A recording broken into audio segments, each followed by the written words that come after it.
Good morning, everyone. It's Jane Ferrano from Empowered Living with Jane and Empowered Parenting, Getting Back to the Basics. Because what I'm going to talk about today, honestly, it's for everything. It's not just for parenting, but it's also just great advice and insight to everyday life. And I think when you listen to what I have to talk to you about today, I think you can see how this information can help you be more understanding of others, more forgiving of others, more empathy for others, less judgment of others, all of those things. There's been a lot of things in my world lately that has gotten this subject kind of coming around, and this book was referred to me by my daughter-in-law, and I decided that I was going to share this with you of the little devotional that I did yesterday. The book is by Paul David Tripp, Tripp. So anyone who's looking for a devotional book to have a little daily devotional, highly recommend this. It's called New Morning Mercies, and it's a daily gospel devotional. And I want to start out with this. If you've been following me at all, you will know that the three things that I say you must have in balance, these are must-haves in balance to have a successful, happy life.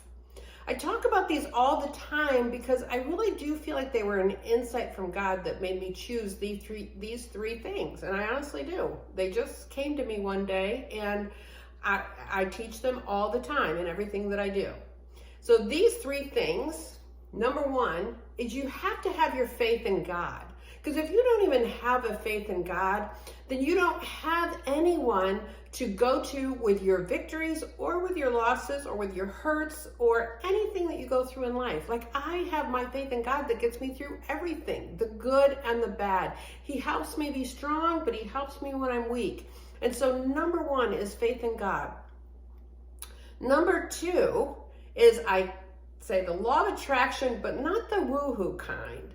And I think some of us know what that means. What I mean by the law of attraction is our energy. What we put out into the world comes back to us. If we put out a lot of negativity, we get negativity back. When we put out positivity, we get positivity back, because we are energy, we are made up of energy, and our energy that we put out there is what comes back to us. The Bible teaches you reap what you sow. It's the same idea.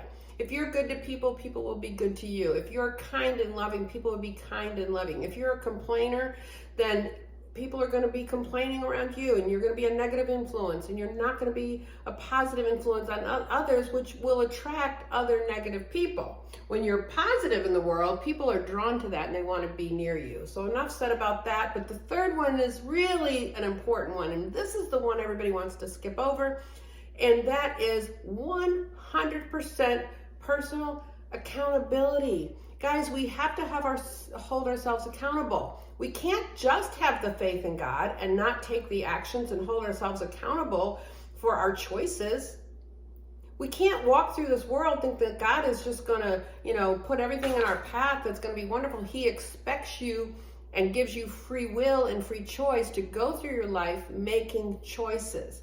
If you're in a bad marriage, just keep in mind you chose that person. If your kids aren't behaving, you chose to allow that behavior. There are things in your world that obviously you cannot choose, but most everything is, how do you manage it? How do you deal with it? Because even if things are coming into your world that are not your choice, it is your choice of how you handle it. And you have to own it. If you're managing things poorly, you have to own that. If you're making decisions that don't help you, if you're in financial trouble because of overspending, own it. If you're in a loveless marriage, own it.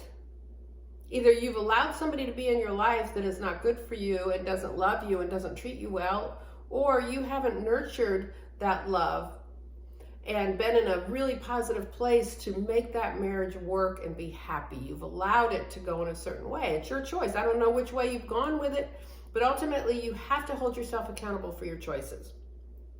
And so, saying that, what we're going to talk about today, and I'm going to read a little excerpt from the devotional from yesterday, April 7th, and I want you to listen to this, and then we'll talk about it.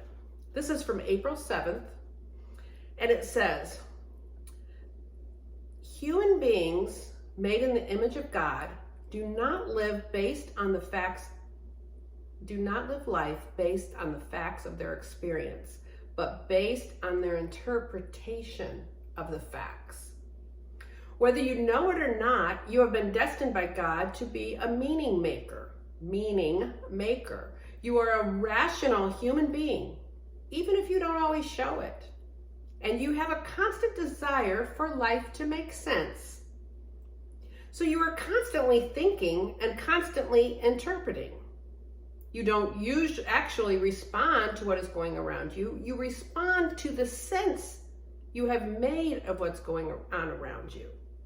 This means that there's always some kind of interpretive grid that you're carrying around with you that helps you to make sense of your life. Everybody believes something.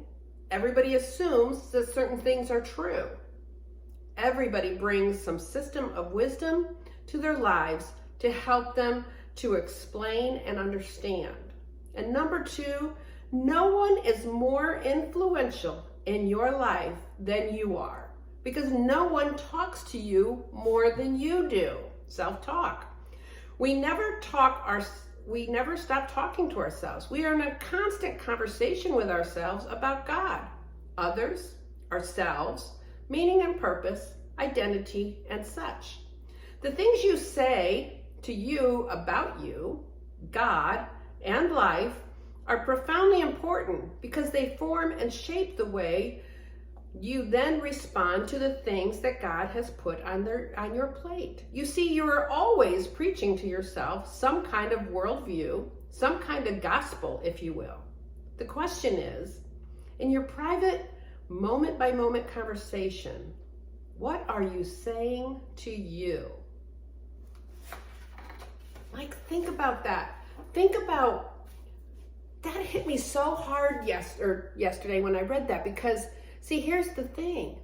We're always trying to figure out why other people don't live their life a certain way, why other people won't do things the way you think they should, or think the way you think they should.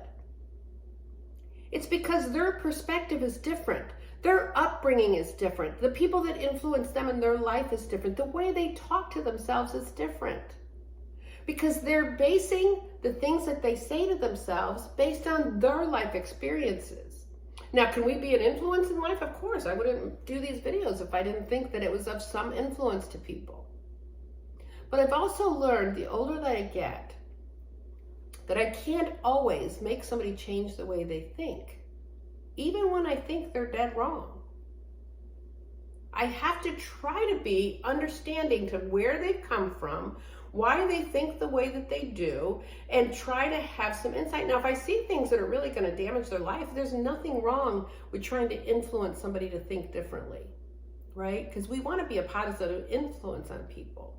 But I'm hoping that what I read to you today gives you an understanding of why you think the way that you think, and to give you understanding about maybe why others might not think the same way that you think, and their path in life is different than yours. We're on a journey, guys, in this world. We're all trying to find truth, our truth, God's truth, people's truth, government's truth, right? I think that this was such an important lesson because we need to learn how to be more loving, kind, and influential. Because when you are right about things, and there is definitely a right and wrong, I think you're allowed to say that, but be careful in your judgments. It's so harmful when you judge people in a way that is damaging. Be kind, be loving, maybe show them a path, but let them choose. They're going on their own journey, right? Let's go back to the beginning. Faith in God. If you're not letting God lead your life, then you're really not being influenced by anybody that's really going to show you the right and wrong way of things. So that is number one.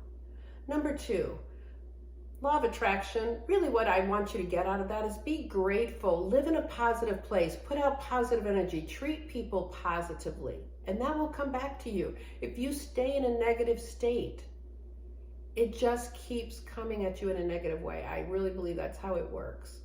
So be grateful. Learn to live in gratitude every single day. Be grateful. Look around you. Find things that you can be grateful for. Changes your energy.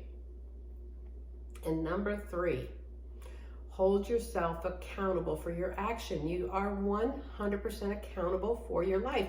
You get one life to live, guys. One life. It is your responsibility to do the best that you can in that time that you're on this earth, to be good to yourself, to be good to others, and to make a difference in this world.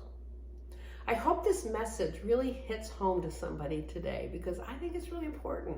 Stop being so judgmental of other people. Start being a leader. Start being a guidance to others in this world. Be a good influence. Show love. This is Jane Ferrano. Oh, before I go, how does that affect your kids? Everybody's parenting is different too, based on the way they were raised. What I would like you to do is obviously read my book. It's really good. It really has, it's very short. It's not, you can get it on Amazon. It really will teach you the basics of what you need, how to start controlling some of your thoughts and how you think about things. But you have to start looking at, how was I raised? What worked? What did I like? What I didn't like? What are my children doing that I don't like? What behaviors are they having that I do like and can be positive about? What are the behaviors that I need to influence them on? And how do I go about doing that? That's what this book is all about, empowered parenting, getting back to the basics. We all are raised in different ways. We've all had different people influence us, and our self-talk is everything, how we talk. So think about what you're saying to yourself. Influence yourself in a positive way. So this is Jane Ferrano. Have a wonderfully blessed day, and go about and be happy and live in gratitude. Bye-bye.